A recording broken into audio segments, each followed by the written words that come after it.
So what is my purpose?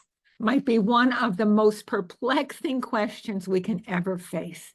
We all ask it at one point or another, especially in transitions or when we're going through rough periods. So it can take a lifetime, or the answer can come right through in a flash of insight. Today, I have 5 distinct ways to help you find your purpose. And I'm excited for you to hear them and see which one resonates with you the most. You may actually want to take some notes. Okay, let's start. Number 1 with this ancient story that describes how the answer can come very quickly. So here's the story. One day, a student asks his master, "What is the purpose of my life?"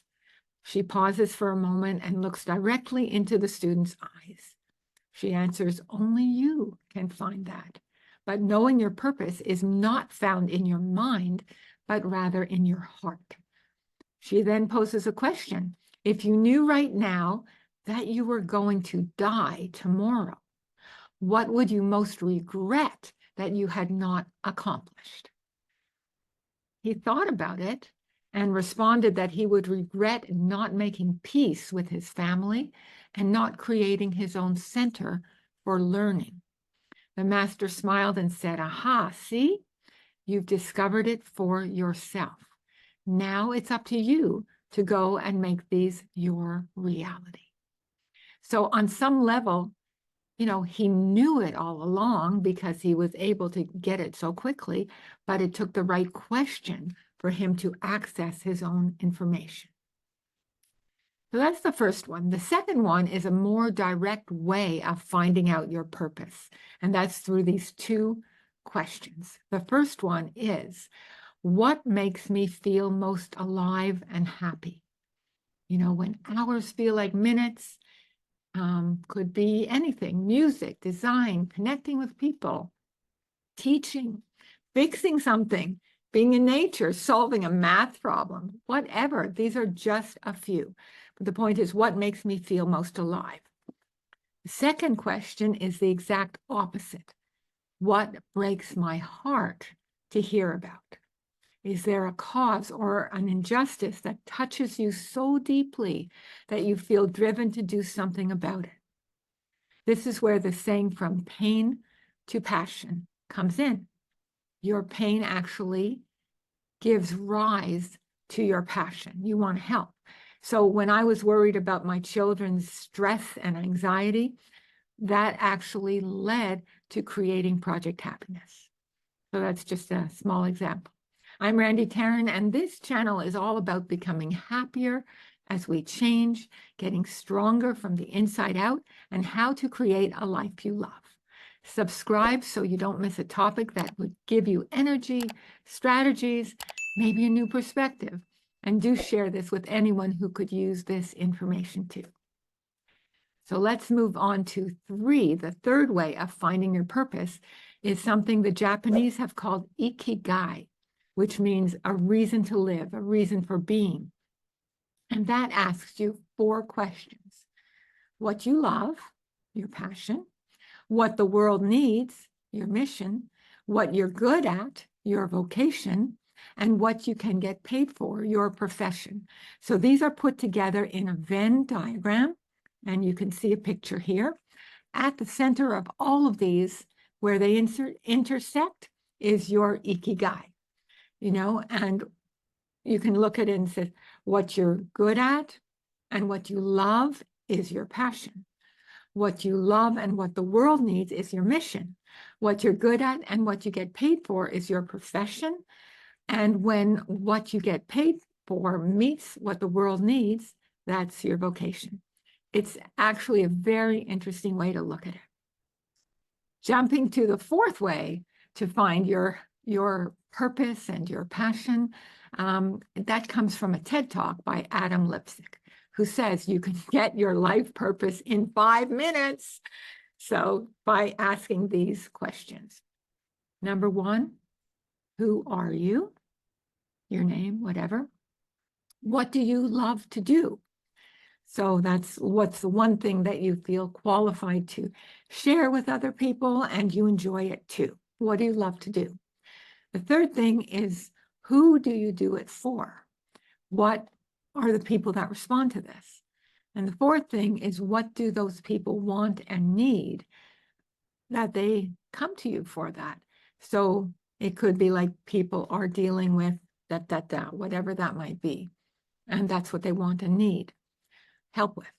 And the fifth one is, how do they change or transform as a result of what you give them?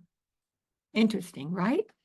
They change as a result of their interaction with you. So notice that the first two are about you, but the last three, bigger number, is about others. The focus is on the people that you serve or you help. And it turns out that more purposeful and happier people actually help others be happier too. And that's the meaning layer. And we'll talk about that some more too. So fifth, let us dispel the myth that there is just one purpose for each person in life. You know, some people say, what's your purpose? As if it's like this magical thing. Your purpose can change depending on your age, your stage, your circumstances. As a child, the purpose is to grow and learn and mature. As we get older, people often see making a life, finding love, growing a career, and providing for your loved ones as front and center. Later, it may be rediscovering parts of yourself that were left dormant, or reclaiming your health, your peace of mind, your sense of wonder, or your deeper connection with others. Presence, being here now, is important at all ages for sure, but sometimes we only recognize that later. A real challenge to presence is social media, and it's so easy to get addicted to our devices and to the comparison, you're not enough messages that are all over it. And the problem with these is that it gets people trapped in looking for external validation. You know, the money, the status, the perfect family, the right toys, images of a life that may seem to give purpose and meaning in the moment, but we all know that that feeling is temporary. You know, we can feel good for the moment, but quickly adapt. It's called hedonic adaptation. And then what we want more. What's next? What's the next?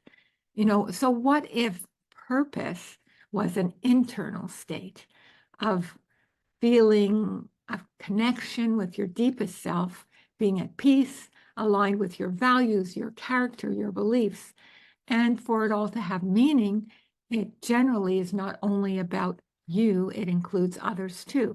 That's just the way we're wired. And to attune to the stirrings of your soul, it also helps to slow down. So rather than fight this natural rhythm, think of the seasons. There's natural timing for growth. And the point is to flow with it. So rather than relentlessly pursuing your passion, your purpose, I gotta have it, I gotta figure it out. Consider holding this pursuit lightly. What if instead you gave yourself permission to just cultivate curiosity? What speaks to you in the moment? What do you want to explore? Sometimes one thing leads to the other, and that may have no relation at the end of the day to your original plan, but you may come out in a fresh new place. When you eventually look back on your life events, you can see a pathway. And even if you thought you were taking a detour, you learned exactly what you needed to move forward. So enjoy the journey, because that's what it is, without self-judgment. That will add joy to your life and bring you home, bring you back to your true self. And one helpful reminder is ditch the perfectionism. Oh, things do not have to be 100% clear before trying them out.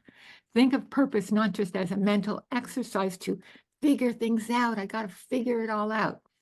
It's actually somatic too, a body reaction as well. So ask yourself, when I think of this, whatever it might be, as my purpose, do I feel light and expanded, or do I feel heavy and constricted, contracted? That's really an important test too. You're always growing, you're always evolving. Hold your purpose lightly, and allow it to evolve too, because it will. Stay curious, stay true to you, and if you can help others along the way, that adds a layer of meaning. Remember, you're always being guided. Look for the clues. So, see which one resonates most with you and send us your comments about how you are finding or pursuing or happening upon your purpose and what this whole process means to you. Sending you so much love as always, and I look forward to seeing you next time. Bye for now.